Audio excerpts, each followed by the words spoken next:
Judgment Day. They lived only to face a new nightmare, the war against the machines.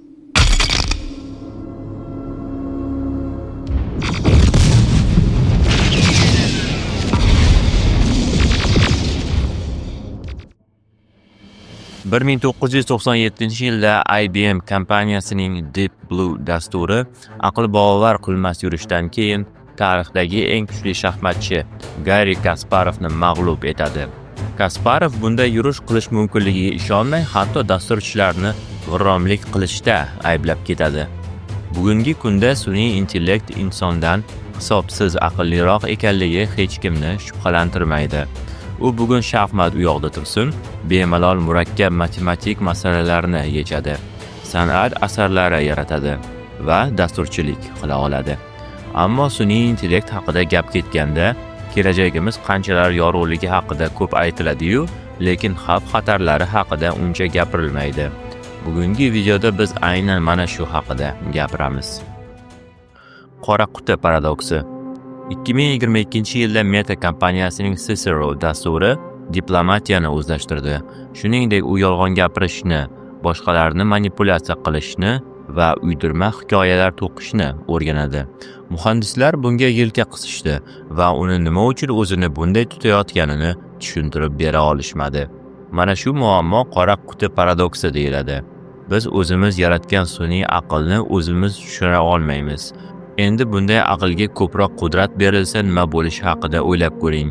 Bu yerda biz faqat taxminlar qilishimiz qoladi xolos. Google harbiy sanoat uchun robotlar yaratishga tayyorgarlik ko'rayotganidan xabaringiz bormi? Estoniyada sun'iy intellekt sudya zo'ravonga vasiylikni berishga hukm chiqargan. Chunki u farzandining jismoniy xavfsizligidan ko'ra moliyaviy barqarorligini ustun deb topadi. Faylasuf Slavoj Žižek ta'kidlaganidek, haqiqiy dahshat bu mashinalarni fikrlashida emas, balki ularni o'zgacha fikrlashidadir. O'zgacha va g'ayri insoniy deb qo'shimcha qilgan bo'lardim. Ma'noning o'limi.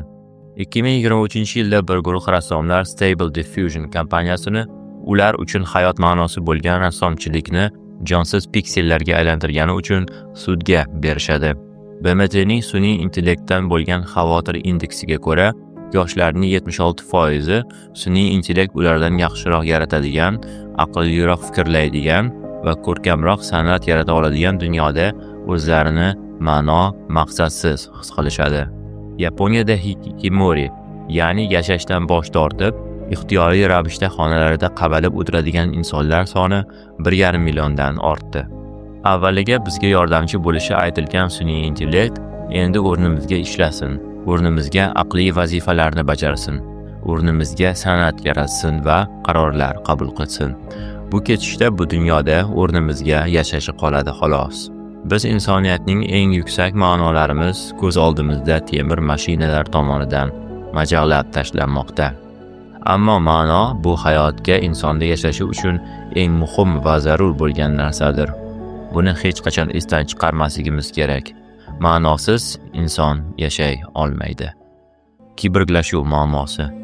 Inson va robot integratsiyasi tarafdorlari bizga mukammallashishni va'da qilishadi. Ammo o'zligimizni yo'qotish xavfi haqida lom-lum deyilmaydi. 2023-yilda amerikalik harbiy uning miyasidagi chipning majburiy implantatsiyasi surunkali uyqusizlik va boshqa muammolarga olib kelgani uchun mas'ullarni sudga beradi. Transhumanistlar kiborgga aylanish orqali abadiy yashashni orzu qilishayotgan bir paytda, faylasuflar bizni kognitiv mustamlakachilikdan ogohlantirishmoqda. UNESCOning 2025-yilgi neyrotexnika bo'yicha axloqiy ko'rsatmalarida kiborglar paydo bo'lishi ijtimoiy tabaqalashishni yanada oshirishi haqida aytiladi. Tesey paradoksi.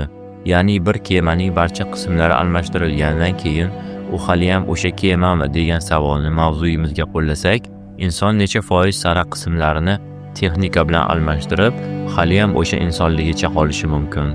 Biz kiborglashuv orqali mukammallashmayapmiz. Biz o'z qo'llarimiz bilan insonni o'ldirib, o'rniga robotni yaratmoqdamiz. Axloqiy qora tuynuk.